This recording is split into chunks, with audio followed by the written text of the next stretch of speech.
అస్సలాము అలైకుం వరహ్మతుల్లాహి వబర్కాతుహు. వీక్షక మహాశలందరికీ స్వాగతం, సుస్వాగతం. మూఢ ఆచారాలకు ఇస్లాంతో సంబంధం లేదు. ఈరోజు మన అంశం ఇదే. వాస్తవానికి ఈ సమస్త సృష్టిలో ఒక్క సృష్టికర్తకు తప్ప ఏ వస్తువుకి, జీవికి ఎటువంటి దైవిక శక్తి లేదని చెప్పడమే కాక, ప్రకృతిలో ఉన్న వస్తువులకు, జీవులకు దైవత్వాన్ని అంటగట్టేయడం అంటే ఒక మూఢత్వం అని ఇస్లాం ధర్మం చెబుతుంది. ప్రకృతిలో చెట్లకు, పుట్లకు, రాళ్ళు రప్పలకు, మట్టి విగ్రహాలకు, జంతువులకు, మనుషులకు, చనిపోయిన పుణ్యపురుషుల సమాధులకు దైవిక శక్తులు అంటగట్టేసి వాటిని వేడుకుంటే మనుషుల కోరికలు తీరుతాయని, ప్రార్థనలు స్వీకరించబడతాయని నమ్మిస్తూ ప్రజలను మూఢనమ్మకాలలో నెట్టేసే ప్రక్రియ ఆది నుండి మత వ్యవస్థలో కొందరు సోకాల్డ్ మత బోధకుల ద్వారా, మత పండితుల ద్వారా నిర్వహించబడుతూనే ఉంది. ప్రజలు మోసపోతూనే ఉన్నారు. ప్రజలు వారు కల్పించిన మూఢ విశ్వాసాల వలయంలో చిక్కుకుపోయినప్పుడల్లా సృష్టికర్త అయిన దైవం తన ప్రవక్తల ద్వారా, ధార్మిక గ్రంథాల ద్వారా వారు కల్పించిన మూఢనమ్మకాలను ఖండించి ఈ సృష్టిలో ఏ వస్తువుకు కానీ, ఏ జీవికి కానీ ఎటువంటి దైవిక శక్తి లేదని, ఒక్క సృష్టికర్త అస్తిత్వానికి తప్ప అన్న విషయాన్ని విశదపరిచి ప్రజలను మూఢనమ్మకాల నుండి హేతుబద్ధమైన విశ్వాసాల వైపునకు మరలేలా చేయడం జరిగింది. అదేవిధంగా సుమారు 1400 సంవత్సరాల క్రితం సౌదీ అరేబియాలో సైతం ప్రజలు తమ కోరికల నెరవేర్పుకు చనిపోయిన పుణ్యపురుషుల సమాధులను వేడుకుంటూ, విగ్రహాలను పూజిస్తూ, ప్రకృతిలో దేన్ని పడితే దాన్ని ప్రార్థిస్తూ అర్థిస్తూ ఉన్న క్రమంలోనే ప్రవక్త ముహమ్మద్ సల్లల్లాహు అలైహి వసల్లం ద్వారా సృష్టికర్త అయిన దైవం ఇలాంటి మూఢ ఆచారాలన్నింటినీ ఖండించి సృష్టిలో ఒక్క సృష్టికర్త అస్తిత్వానికి తప్ప దేనికి లేదా వేటికి కించిత్తు దైవిక శక్తి ఉండదు అన్న విషయాన్ని ఖురాన్ గ్రంథం ద్వారా స్పష్టంగా తెలియపరచడం జరిగింది. అయినప్పటికీ ఈ మూఢ ఆచారాలను ఖండించిన తరువాత కూడా ప్రకృతిలో వస్తువులకు, పుణ్యపురుషులకు, వారి సమాధులకు దైవత్వాన్ని అంటగట్టే ప్రక్రియ కొందరి ద్వారా తిరిగి ప్రారంభించబడింది. అనేక మత వర్గాల్లో చిత్ర విచిత్రమైన మూఢ ఆచారాలు ప్రవేశించబడినట్టుగానే ముస్లిం సమాజంలో కూడా కాలక్రమేణా అనేక మూఢాచారాలు కొందరి ద్వారా చొప్పించబడ్డాయి. ఆరోగ్య రొట్టె, విదేశీ వివాహ రొట్టె, వ్యాపార రొట్టె, సంతాన రొట్టె వగైరా విచిత్రమైనటువంటి పేర్లతో రొట్టెల ద్వారా తమ కోరికలు తీర్చబడతాయన్న ఒక మూఢ నమ్మకం ముస్లిం సమాజంలో జొప్పించబడింది. చనిపోయిన పుణ్యపురుషుల ముందు నిలబడి వేడుకుంటే వారికి తమ తరపున అల్లాహ్ వద్ద సిఫారసు చేసే శక్తి ఉంటుందన్న ఒక మూఢ నమ్మకం ముస్లిం సమాజంలో కొందరి ద్వారా జొప్పించబడింది.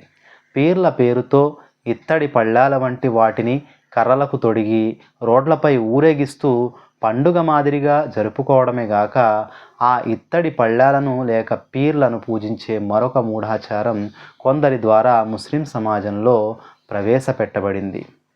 ఇవే కాక తమ కోరికల పరిపూర్తి కొరకు కత్తులతో, కొరడాలతో రక్తం కారేలా తమ శరీరాలను కొట్టుకోవడం, అగ్నిగుండాలలో దూకేయడం, నడవడం, పీర్ల పండుగ, మీలాదున్నబీ పండుగల పేర్లతో రోడ్లపై ఊరేగింపులు చేస్తూ డ్యాన్సులు కట్టేయడం, దర్గాలలో సమాధుల ముందు ప్రార్థనలు చేయటం వగైరా వింత వింత ఆచారాలన్నీ ప్రవక్త ముహమ్మద్ సల్లల్లాహు అలైహి వసల్లం వారి తదనంతరం ఎన్నో వందల సంవత్సరాల తరువాత కల్పించబడి అతి పవిత్రంగా నేడు నిర్వహించబడుతూ ఉన్నాయి కూడా. నిజానికి ఇలాంటి మూఢ ఆచారాలు కాస్త అటూ ఇటూగా అనేక మత వర్గాలలోనూ చూడగలుగుతాం మనం. ఇలాంటి పనులను ఇస్లాం ఆది నుండి ఖండిస్తూ వచ్చింది.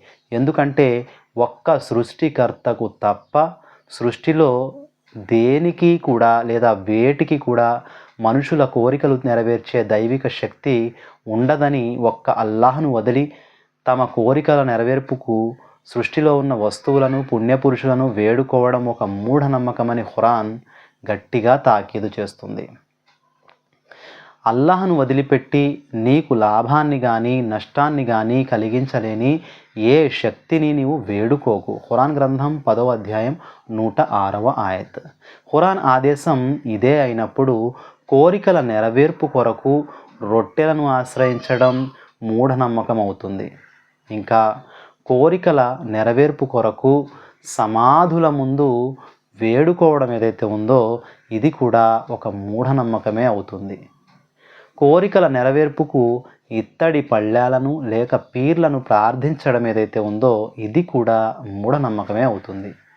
కోరికల నెరవేర్పు కొరకు కొరడాలతో కొట్టుకోవడం, అగ్నిగుండాలలో దూకడం, నడవడం కూడా మూఢనమ్మకం క్రిందకే వస్తుంది.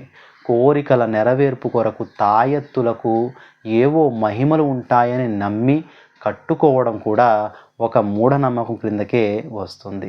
ఇవే కాదు మహాశయులారా, తమ కోరికల నెరవేర్పు కొరకు ఈ ప్రకృతిలో ఏ వస్తువునైనా లేక ఏ వ్యక్తినైనా లేక ఏ పుణ్య పురుషుడి సమాధినైనా వేడుకోవడంపై ఖురాన్ వాక్యం వెలుగులో మూఢనమ్మకంగానే పరిగణించబడుతుంది. ఖురాన్ మీ కోరికల నెరవేర్పుకు ఎక్కడికో వెళ్ళాల్సినటువంటి అవసరం లేదు, ఎవరినో వేడుకోవాల్సిన అవసరం అసలే లేదు. కానీ అల్లా మనిషి కంఠ రక్త నాళం కంటే కూడా చాలా చేరువుగా ఉన్నాడు అని ఖురాన్లో దైవం తెలియజేశాడు. 50వ అధ్యాయం 16వ ఆయత్. అల్లాహ్ మీ మాటలన్నిటినీ వింటున్నాడు. ఖురాన్ గ్రంథం 2వ అధ్యాయం 224వ ఆయత్. నా దాసుడు నన్ను గురించి అడిగితే నేను వారికి అత్యంత సమీపంలోనే ఉన్నానని, పిలిచేవాడు నన్ను పిలిచినప్పుడు నేను అతని పిలుపును వింటాను మరియు సమాధానం పలుకుతాను అని ఓ ప్రవక్త వారికి తెలియపరచు. ఖురాన్ గ్రంథం 2వ అధ్యాయము 186వ ఆయత్. వాస్తవం ఇదే అయినప్పుడు రొట్టెలు, ఇత్తడి పళ్ళాలు లేక పీర్లు, సమాధులు, దర్గాలు వగైరా వాటికి తమ కోరికలు నెరవేర్చే దైవిక శక్తి ఉంటుందని ఊహించుకుని వాటిని వేడుకోవడం ఏదైతే ఉందో ఖురాన్ ప్రకారం ఘోరమైనటువంటి మహాపాపంగా పరిగణించబడుతుంది. ఇలాంటి వాటిని ప్రవక్త ముహమ్మద్ సల్లల్లాహు అలైహి వసల్లం వారు కానీ ఆయన అనుచరులు కానీ ఏనాడు కూడా వేడుకోలేదు. ఒక్క సృష్టికర్తనే తప్ప చిన్న చిన్న విషయాలను కూడా అధిక శాతం మంది ముస్లిములు గమనించకపోవడం నిజంగా బాధాకరమైనటువంటి విషయం. ఈ వాస్తవాలన్నీ నేడు ముస్లిం సమాజంలో అధిక శాతం మంది ఖురాన్ను అర్థం చేసుకుంటూ చదవకపోవడం వల్ల లేదా తమ సొంత అర్థాలను తీసుకోవడం వల్ల, కొందరు సోకాళ్ళు ముస్లిం పండితులు చెప్పిన దాన్నే గుడ్డిగా నమ్మేయడం వల్ల అనేక మూఢాచారాల్లో కూరుకుపోవడం జరిగింది. ఈ మూఢనమ్మకాలను చూసి కొందరు నాస్తికులు ఇస్లాం సైతం మూఢ ఆచారాలకు ఏమీ అతీతంగా లేదు సుమా అని విమర్శించడం కూడా జరుగుతుంది. కాబట్టి రొట్టెలు, ఇత్తడి పళ్ళాలు, పీర్లు, తాయెత్తులు, సమాధులకు దైవత్వాన్ని అంటగట్టేసి తమ కోరికలు నెరవేరుతాయని వాటిని పూజించడం, వేడుకోవడం ఖురాన్ ప్రకారం అనుమతించబడిన హలాల్ పనులేనా లేక నిషేధించబడిన హరాం పనులా అన్నది ఎవరికి వారు తమకు తెలిసిన భాషల్లో ఖురాన్ చదివి అర్థం చేసుకోవాలి. ఇంకా అర్థం కాని విషయాలను పండితుల ద్వారా తెలుసుకునే ప్రయత్నం చేయాలి. మొత్తానికి ఖురాన్ నిషేధించిన మూఢాచారాలకు దూరంగా ఉండేటువంటి ప్రయత్నం చేయాలి. లేదంటే మనం ఇస్లాం ధర్మంలో క్షమించరాని షిర్క్ బహుదైవోపాసనకి పాల్పడిన వాళ్ళము అవుతాం. ఇహలోకంలోనూ అభాసు పాలవుతాం. పరలోకంలో కూడా శాశ్వత నరకానికి గురయ్యేటువంటి ప్రమాదం ఉంటుంది. పైపెచ్చు ప్రపంచంలో ఇస్లాం అభాసు పాలు చేయడానికి ఒక కారకంగా మనం మిగిలిపోయేటువంటి పరిస్థితి ఏర్పడుతుంది. కాబట్టి మహాశరా ఇస్లాం ఏదైతే ఉందో ఇది ఏకదైవారాధనను ప్రోత్సహించింది, బహుదైవోపాసనను నిషేధించింది. ఈ విషయాన్ని గుర్తించి సరైనటువంటి సవ్యమైనటువంటి సక్రమమైనటువంటి రుజుమార్గంలో మనందరినీ కూడా దైవం నడిపించాలని కోరుకుంటూ మీ సోదరుడు అబ్దుర్ రెహమాన్.